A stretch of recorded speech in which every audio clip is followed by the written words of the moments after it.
This is a quick overview on how to replace the rear airbag on a Mercedes. Here we have an R-Class, but the procedure is similar to the GL as well. This is one of the easiest jobs in this vehicle. It's very straightforward.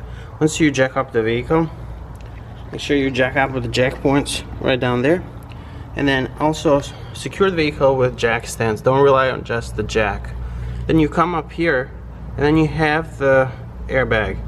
You can see right here we have this loose. The first thing you're gonna do is you're gonna come over to the side, and you could do this if you raise the vehicle on the left, but you don't have to do that necessarily.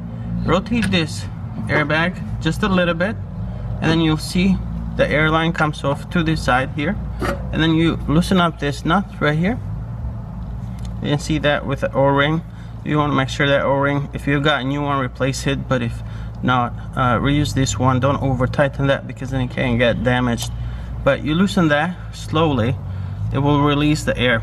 Now if this is bad, you're not gonna have any air coming out because it's probably all the air is released from the airbag. But once you disconnect the line, put a screwdriver here at the top and just push it down a little bit so it comes off of here.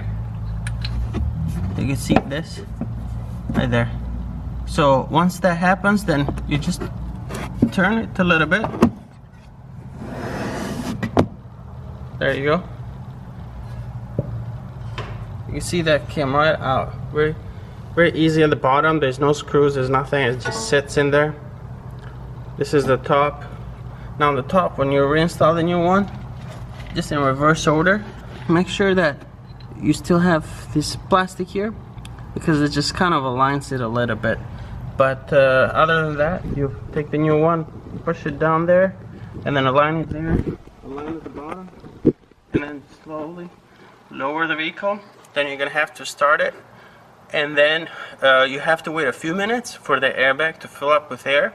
Now if it doesn't fill up with air, you might have a bad air compressor for the air suspension, or you'll need to read those codes because you might have a damaged line there. But the procedure is very simple and straightforward.